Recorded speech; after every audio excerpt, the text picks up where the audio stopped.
there's something there that kind of gives us a little bit of hope that this isn't just a half a season or a one-season thing. So what do you think happens this weekend? I'll tell you guys, last night I simulated the game with the game day rosters. I just simulated it. I didn't play it. I just let them play themselves on Madden. Ben Tate ran for 140 yards. Browns won 34-17 going away, and it was really 34-10 until 2 minutes left in the game. So Browns handily won it on my Madden simulation. What do you think happens in real life? Do you think they Madden is never wrong. So clearly, no, never. I'll tell you. Why even play the game, I will tell you what's funny, though, is it is uncanny how close that will get sometimes to the way things play out. And sometimes it's like in another world wrong, but sometimes you're like, wow, man, that was crazy, man. Yeah. Because they're pretty... Some of those EA Sports games, I've seen simulations of entire seasons where they'll play It is interesting. I mean, there's always there and whatever, but yeah, you're right. People don't understand. That's encouraging. I'm glad to hear that. People don't that understand. Makes me feel good. And having said that, I think that what the Browns have to be cautious of is, and we talked about it again the last couple of weeks, that they did turn the ball over last week for their second turnover of the season. Which is ridiculous. Yeah, which is just crazy. So I think they still have to guard against the just law of probability. There's going to be a day where they're going to cough it up 3 or 4 times. I mean, let's just face it. That's not a knock on the Browns. That's just the law of averages, that day is coming. And that they'll need to be able to have their A game and make up for it by getting turnovers of their own or lighting up the scoreboard. Whatever it may be, they're going to have to account for that. So, but barring that, assuming that Sunday is not that 3 or 4 turnover game, I really do. I have to go with the Browns. I'm going to, for the first time this year, I'm going to pick them to win. Hopefully that's not the kiss of death. I don't think it will be a blowout. I think it will be a close game. I think that the Browns can't help but be hung over a little bit from these last 2 wins. It is a road game, and Jacksonville is due. They're going to win one sooner or later, and it could be a game like this. So they really do have to be wary. This is not going to be easy. They're not in a position where they're just going to take the field and win a game. They're still going to have to show up and play and win. But like we said last week, and I think it proved true, that because of their history of making these 2 epic comebacks already this season, that if things do not start out quite all that great, there's still that durability there and that endurance within the Browns club locker room and on that sideline that says, you know what, that's okay. We're okay. It hasn't started all right. We're a resilient team. We're a second-half team. We'll pull this thing out. And so that if they do start out sloppy or Jacksonville gets off to a quick start, that they won't just fold their tents. So, yeah, I got to go with the Browns. We'll say something like 27-14, something along those lines. It'll be a game for a while, but I think the Browns and that being able to run the ball and maybe kill the clock in the fourth quarter is really going to be helpful, and something that we haven't seen before. All of a sudden the Browns can run the ball. Certainly helped last week in being able to control the line of scrimmage in the second half and shorten that second half and prevent the Steelers from getting back in the game. So, yeah, I got to go with the Browns. Feeling good about it.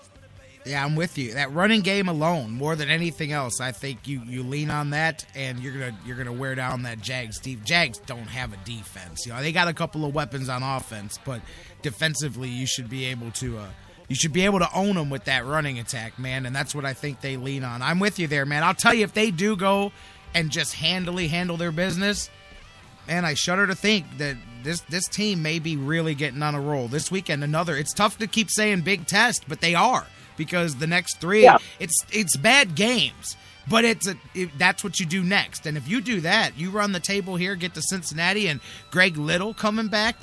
No, I'm just kidding. But Cincinnati, that's gonna be something. So, but right one now at a time. That's the important thing. One the temptation is, of course, to take these 3 as okay. We got 3 easy ones. Here we go. You do have to take them one at a time. The Browns. Let's keep in mind we haven't talked about it yet, but this is going to be their first game without Mac. Up on the line, they looked okay. Looked like they adapted pretty well there in the second half against Pittsburgh. But this is going to be, again, like we said, a test for that reason alone. Are they going to be able to rebound from what is a very significant injury to that offense? So this is going to be a test on that, a test on their maturity, a test on their ability to focus and stay and be able to be intense and bring their A game, even though it's not an A game. It's not an A opponent. So this is you're right. Every week it is a test, but it's a different test, I think, for different reasons. So this is, we take them one at a time. Let's look at Jacksonville here and see if we can get past this trap game, and then we'll worry about what comes next. Absolutely. I mean, look at the Patriots last night. I mean, for all the talk of them, and obviously this is not yesterday's Patriots team, but man, they just, whatever you got to do to get through a game. Our defense stinks. I don't care. Just get through a game by 1 point and get to the next one. And that's what I like about Hoyer, because he's got that Belichick-Brady mentality that it doesn't matter how we do it. We just win this game. That's it. He's able to compartmentalize, which is the catchword in today's sports, but he's able to do that. We'll see, man. Let's see what happens, and we'll talk about it next week. Are we on a 3-game winning streak? That's what they call it when you win 3 in a row. We'll see if the Browns. What's the last time they did that? Peyton Hillis? Is that the last 3-game winning streak? I don't have it. Well, I think they did it with Hoyer last year, because Hoyer came in and won 2, and then they went to the third one. Technically, what will be interesting is if they were to win this week, they'd be 4-2 for the first time in 13 years. Yeah. So, some history on the table here for the Browns to take. That's nuts. Yeah. Since what, 2001? Is that what? Yeah. 2001, right. Wow. There you go. Hard step to believe, at a time. Yeah, and before that, I think it was 93. So this is not, the Browns are not known for getting off to fast starts. So this would be, you talk about getting the fans on the bandwagon. This is how you do it. Going from miserable to decent to good is a process, that's for sure, man. So, anyways. Little do we know they do it in a month. Yeah. I mean, they've already hit, we talked about it last week, they have now hit my win expectation for the season. They hit 13. They win this Sunday, they will have already surpassed my expectations for the season before Halloween. So I am looking forward to eating that crow and being the donkey who predicted a team that was 4-2 to go 3-13. So I will happily take that one on the chin if the Browns can keep this thing going. I got the predictions in front of us. I went the highest, and that was 6 to 8 wins. I mean, most guys were at 3 and 4. Yeah. John McMullen, J.K., Kendall Lewis, all at 3-4 wins. Yeah, definitely. I mean, I get it, but here we go. That's what makes this a little more fun. J.K., I know you got to go. Yeah. Have a good one. We'll catch up next Friday. We'll see what happens with the Jacksonville Jaguars, and we'll focus on the next trap game on the Browns schedule. Yeah. Trap game number 2. I mean, it's just in closing. When was the last time the Browns played in a trap game for themselves? They weren't the trap. They've been a trap opponent, but when you have to go back to at least 2007, maybe before that, to have a game where it's like, oh, the Browns got to be careful here. They're going to fall into the trap. Like, when have we ever had that conversation?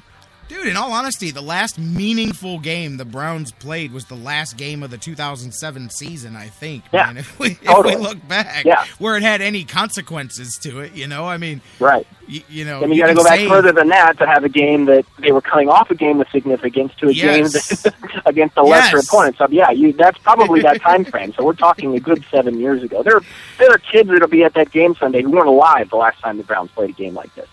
Absolutely. There were people, my son doesn't remember when they beat the Steelers, man. You know how it is. All right. JK, exactly. That's a good point. How many young Browns fans have no memory of the Browns beating the Steelers? So this is dude, once again they've made some history. My 2 sons are the milestone of the Browns and the Steelers. The older one, they've only won 5 times, well, now 6, in his lifetime. The younger one, that makes 2. 2 in his lifetime that the Browns have won against the Steelers. So my kids are the milestone markers for that team. JK, you have a good one, my man. We'll catch up next week. You too, buddy. Looking forward to it.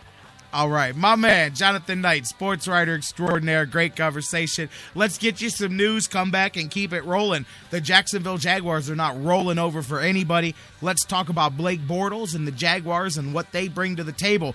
Jeff Gorman from Browns101.com has got a Jaguars preview and scouting report coming your way next after the news.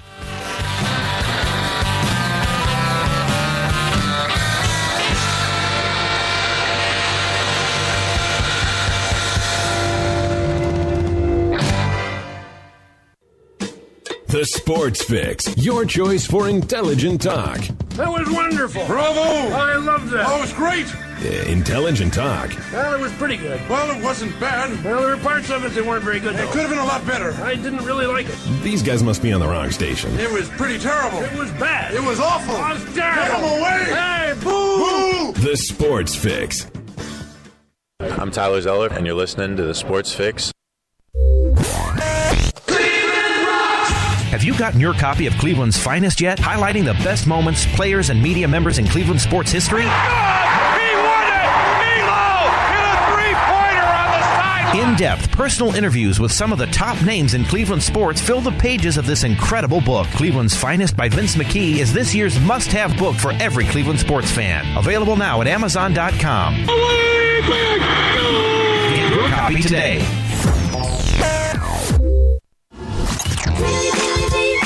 Sports Fix listeners, do you tweet? So do we. So tweet with us 24/7 at the Sports Fix CLE.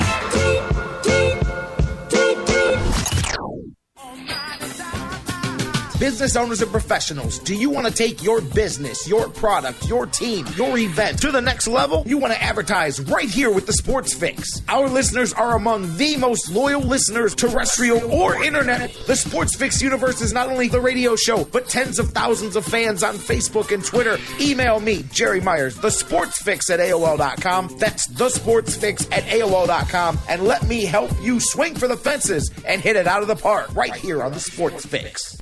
Portions of the Sports Fix brought to you by Harry Buffalo. Harry Buffalo, join the herd. News break. I'm Christine Lisi. At this hour, one running back will return, while another will sit out for second-ranked Florida State in tomorrow's big showdown against number 5 Notre Dame, 8 Eastern on ABC. Carlos Williams back from an ankle injury. Mario Pender sidelined by an injured ankle. The NCAA says no reinstatement request yet from Georgia for tailback Todd Gurley. His alleged rules violations involving autographs and memorabilia were discussed in a meeting yesterday between top school officials and NCAA eligibility staff. Coach Mark Richt has said he expects Gurley's indefinite suspension to continue tomorrow against Arkansas. NFL Saints coach Sean Payton optimistic that tight end Jimmy Graham could play Sunday. Graham has a shoulder injury. Panthers receiver Kelvin Benjamin dealing with a concussion, scheduled for more tests today. He is uncertain versus the Packers. NBA, Nets center Brook Lopez likely out 10 to 14 days with a soft tissue injury in his surgically repaired foot. X-ray and CT scan revealed no fractures or bone injuries. They're a bunch of idiots. Was the response of Lakers star Kobe Bryant when asked about being ranked 40th in ESPN's NBA rank. When you're on the road cheering on your favorite football team, you need a comfortable room to come back to. With nearly 2,000 hotel locations, Hampton has free hot breakfast and free Wi-Fi to help you keep up with your team. Book now at Hampton.com.